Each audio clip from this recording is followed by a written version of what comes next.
Rafale विमान सौदे में खाई गई थी दलाली। फ्रांसीसी रिपोर्ट ने किया भ्रष्टाचार का पर्दाफाश।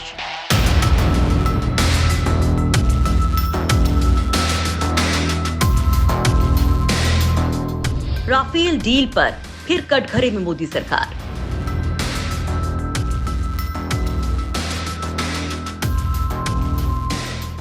भारत फ्रांस के बीच हुए लड़ाकू विमान राफेल सौदे में एक बार फिर भ्रष्टाचार का जिन्न बाहर निकला है।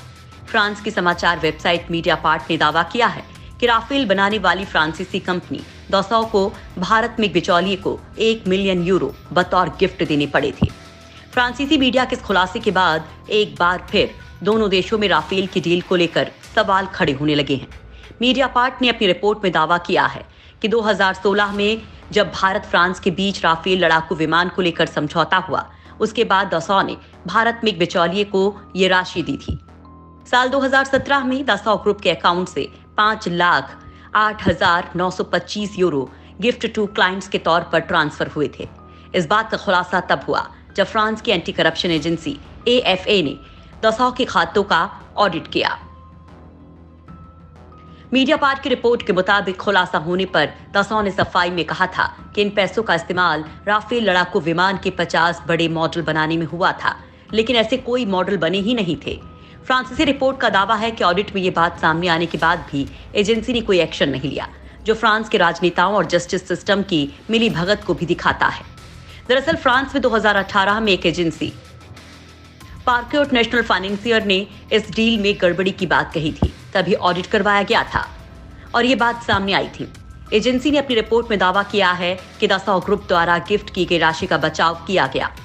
रिपोर्ट में कहा गया कि भारतीय कंपनी डिप्सी सॉल्यूशंस के इनवॉइस से ये दिखाया गया कि जो 50 मॉडल तैयार हुए उसकी आधी राशि उन्होंने दी थी।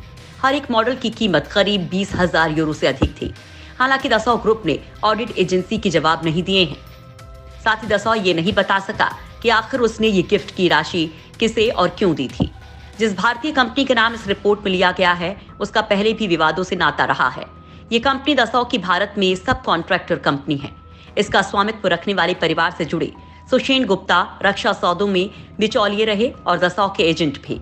सुषेण गुप्ता को 2019 में अगस्ता वेस्टलैंड हेलीकॉप्टर खरीद घोटाले की जांच के सिलसिले में प्रवर्तन निदेशालय ने गिरफ्तार भी किया था। मीडियापार्ट के अनुसार सुषेण गुप्ता ने ही दसॉ एविएशन को मार्च 2017 में राफेल मॉडल बनाने के काम का बिल दिया था। भारत में खड़ा हो सकता है बड़ा बवाल।